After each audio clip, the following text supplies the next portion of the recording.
social services. It's about people. Yes, it's about protecting pets and returning pets to their homes. I mean, but it's really about community wellness.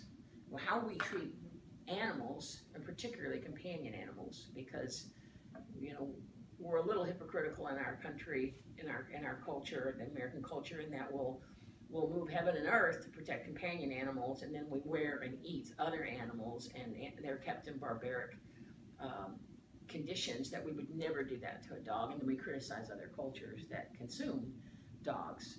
But so it's a bit unusual, but I do believe that that is social services and how we treat animals in our society is indicative of our humanity, and it's indicative of our wellness.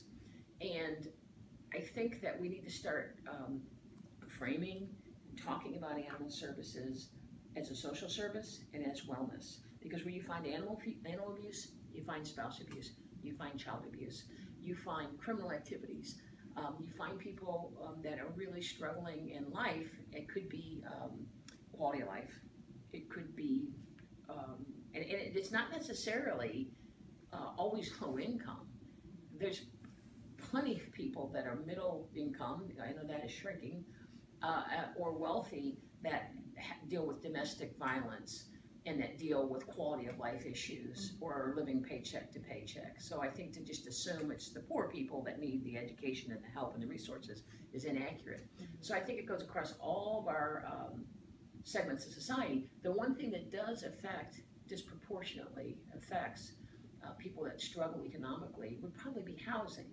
And that's because they have less housing choices than somebody that can afford 10 different properties in a community. When I came to Austin, when I was hired 2 years ago, I had the luxury of 20, I worked with a realtor at 25, 35, 45 properties that I could look at.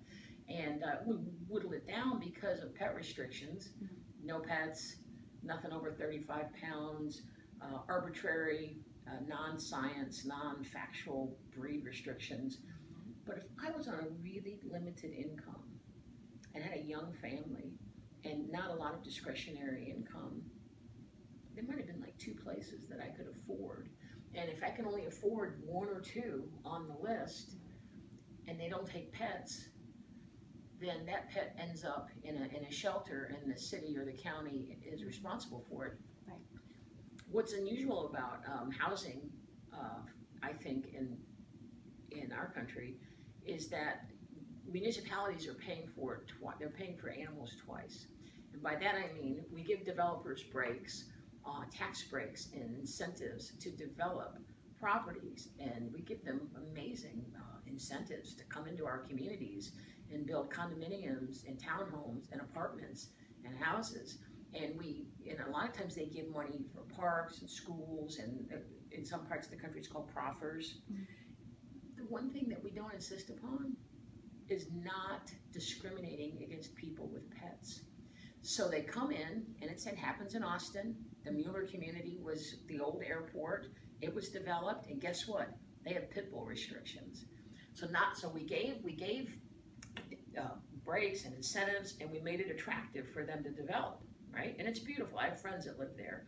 It's wonderful. I'm not criticizing this project. But what I do find unacceptable is that we would allow them, a developer or a realtor or a management company, to come in with restrictions on pets. And it's not about the pet, it's about the people. It's discriminatory. It breaks up families. And that definitely does not contribute to a whole, well community. When pets stave off loneliness, they help with depression. They're service animals. They connect us socially. They improve life in so many ways for people. And so it's not about pet discrimination. When we say pet-friendly housing, we need to move away from that and start saying it's people-friendly housing. And it's discriminatory when they don't allow people to keep their pets. The discrimination that's happening with people and pets is not based on science or fact. The canine genome is, there's 50,000 genomes.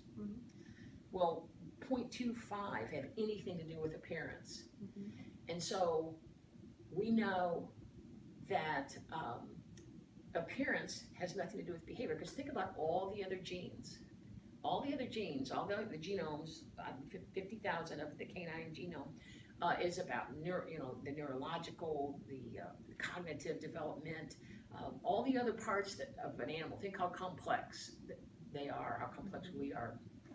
This tiny little 0.25 that has anything to do with appearance and has nothing to do with behavior.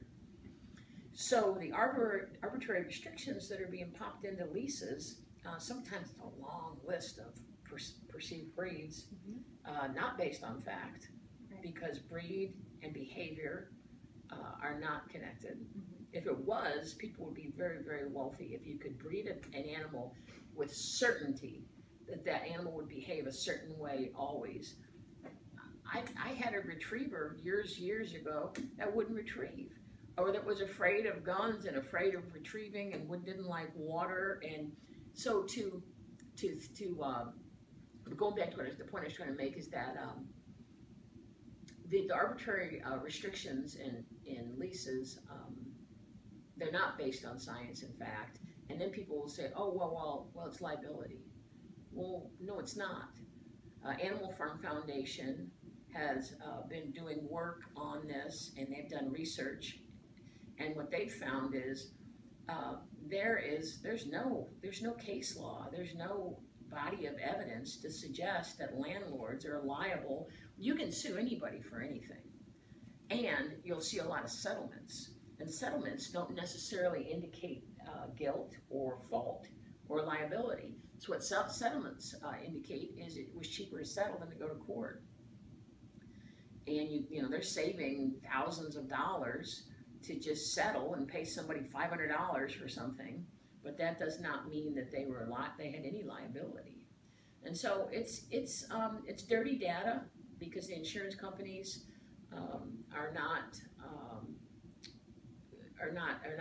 that data is not clean. You really can't tell if there is no liability. We know that. You can sue anybody for anything. And so the data is not clean and pure, and it's not clear, and insurance companies don't want to share it and don't have to. And I'm not criticizing all insurance companies. State Farm does an amazing job. Nationwide, actually somebody from Nationwide came up to talk to me when I gave a talk at a conference, and they said, wait, I want to tell you about my company, and shared that information with me. But unfortunately, we still have leases being written that disproportionately affect people of a lower income. And then, of course, then you get into discrimination with race. And so I think it's something that we need to really be thinking about as a society, because it's hidden discrimination against people. It's not so much about the pet as it's about who's holding the leash.